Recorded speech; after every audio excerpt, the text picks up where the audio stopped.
at Murdoch, but now he's come to Sheridan, which is very lucky for us. And also he's worked overseas in Brazil. So I'll hand you straight over. I won't talk for too long. I'll let you listen to you. Thank you. Can I have a glass of water?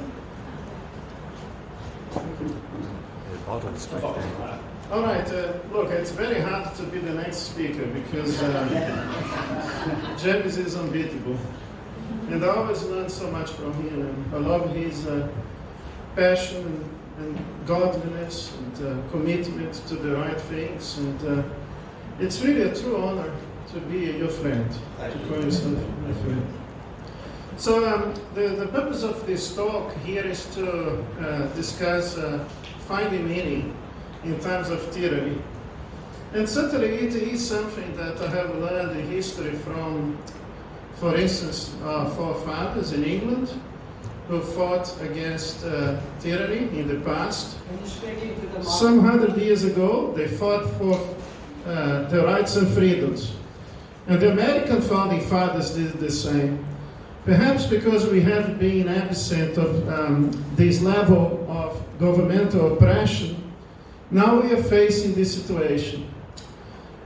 And when I finish my talk, I would like to know who in this audience here is standing for Parliament, because we should support people who are here and who are trying to do what is right and just.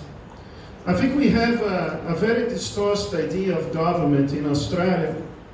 When I started my life here in Australia, in one of the most left-wing states in this country, if not the most, Victoria, the Socialist Republic there of Victoria, it was really hard even to start a PhD because I had to find a decent supervisor for my PhD, and finally I found a person who was very important for me. His name is Professor Jeffrey Goldsworthy, and he taught me about the risks of judicial activism. I know that some people here are proposing the idea even of having a Bill of Rights. It can be good, but it can also offer some unintended consequences. In America, abortion on demand and other things that I regard to be violations of fundamental rights have been done under the auspices of their own Bill of Rights. So it's not good enough to transfer the power of terrible, I must say, elected politicians who are betraying us rather miserably and think that a judicial elite is going to help us to fix the problems. And certainly not, because judges are ultimately appointed by these crooked politicians. So there is, thank you very much, there is no real solution for the problem unless there is something that I regard as very important, is a culture of legality and a commitment to the protection of rights and freedoms that are considered to be God-given and not given by the state. Because if that is the case, the state is the ultimate provider. We have turned the state into God, into a deity. And that is where lies the problem in this country, worship of government. And this McGowan, he really behaves as a paternal leader.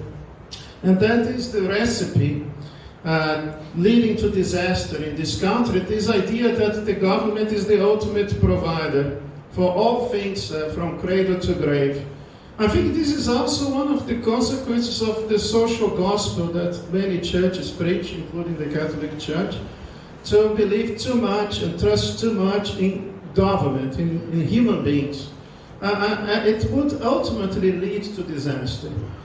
So we have to actually develop a better perspective of the role of government in society and to restore our legal rights and traditions in Australia. That's why I was very blessed to have as my colleague at Murdoch, Professor Gabriel Moines, and he's the leading constitutional law professor in the country, in my opinion and the opinion of many. And he was the dean of my law school, then became the Prof. Vice Chancellor, and he has been very courageous has been writing together with me, and sometimes he writes his own articles without my collaboration. But on the subject of vaccine mandates, we have written many articles that were published in Quadrant magazine and in other magazines, and then we decided to have a final word on the subject. I'm not even writing so much about this because everything I had to say together with him is found in this book, Emergency Powers, COVID-19 Restrictions and Mandatory Vaccination. And the first thing we do in this book is to teach the legal profession what the rule of law actually means. Because many lawyers in Australia, they actually have no jurisprudential training. They have never read the likes of Bracton or William Blackstone or Sir Edward Cook. But my students have done at Murdoch, and I'm very happy that some of them have approached me saying that because of my teachings, they know that they have to do something about what is happening. We even have in this meeting this afternoon, better say, a person who I believe to be a hero. I'm talking about Ben Falconer, the police constable who is fighting for your rights ultimately and sacrificing a lot of his life. So it's such an honor and privilege, Ben, to be your friend, because you are a man of the highest honor and integrity, and a man of God, as I know. So the first chapter in this book is about the concept of the rule of law, and the idea, for instance, that, and that's what Bracton stated in his The Legibus Constitutionibus Ganglia, a book that he wrote in the 13th century, which is the century of the Magna Carta, that the king is under God and the law because the law makes him king. It's to say that in a constitutional law environment, the state is actually subject to certain limits for the protection of our God-given rights and freedoms. And that's why also we need to have a system of checks and balances, a separation of powers. Because Lord Acton taught us in the 19th century that power corrupts, and absolute power corrupts absolutely. We should never have so many executive decrees and chief health officers imposing executive rules, because this is a violation of the doctrine of separation of powers. This doctrine actually is already rather problematic in a system where the head of the government actually is the leader of the parliament. That's why the Americans, even though they gave too much power to judges, they had an idea that if you are the head of government, you should not be a member of parliament. The ministers should be appointed always by merit, to avoid that character that you saw in the picture. Just because she happens to be a member of parliament is the minister of a very important portfolio. And sometimes I have the impression that to become one of these ministers, the precondition is to know nothing about the subject. And I know it quite well. I forgot now the name because she's not so important to me, but she's the health minister. And health minister in Australia happens to have a degree in journalism from ECU. I guess that's the only degree she has, by the way. I don't think that qualifies this individual to be a health minister, even though she is in the business of killing people by indirect means via her support of assisted suicide and abortion on demand. So how on earth a person who is in the business of supporting policies that kill people will now be helping us to save lives via COVID? You have to be an idiot to really believe in these things. If someone asks me if I have been vaccinated, I haven't been coerced enough. I don't accept governmental coercion. And I'm not an idiot to believe in the global cabal and elites. You know, I was for many years, thank you.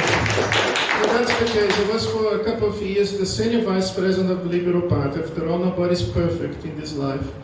But then I got very clear and proper knowledge of how despicable these people can be.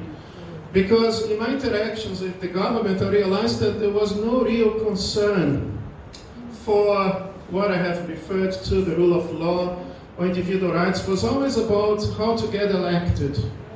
And when they tried to introduce another form of abuse, that is false accusations of domestic violence, I was really concerned that some innocent people would pay the price, because they were just about to remove the need for evidence when it comes to domestic violence accusations. I knew that this would lead to false accusations and a total disaster, including parental alienation. And every time I talk to these politicians, I realize that's not really the lack of knowledge. It's because these people, purely and simply, are evil people. And they are advancing a very radical agenda, probably because one of the reasons might be the expansion of governmental powers. Because the governments like to create problems in order to increase their power and control.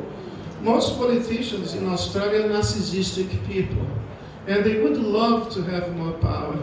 And they are now betting on the fear of the population in a Hobbesian fashion to actually acquire far more powers than they should acquire. And in the process of doing so, destroying my own area of law, which is constitutional law. So I couldn't be quiet on this. First of all, because this is, after all, what I teach that's being destroyed. Very soon I might have to find another job as a result. But another thing is because now I understand the reason as to why God has called me to live in this country. I really believe that I'm here because the Lord has told me to come. And I will promise you that this is never going to be about me. I have no aspirations. I don't want to be a politician. I find it a very difficult career, to say the least. And I'm a hygienic as well. But and of course, I actually think this would be degrading. From professor to be a politician would be like going downhill. So I just wanted to say to these people, I would be very happy to have a conversation with this premier, the dictator here in Western Australia, Mark McGowan, who seems to have a law degree. I don't know where he got this from. If he were my student, I would be very depressed, by the way. But he knows nothing about the rule of law, and he has constantly proven so. So let's declare really war on those who have tried to destroy our lives, because we have a lawful right to resist. The future of your future generations depend on this, and with God, all things are possible. The victory will be ours. Thank you very much for your presence, and God bless you. Thank you. God bless you. Thank you.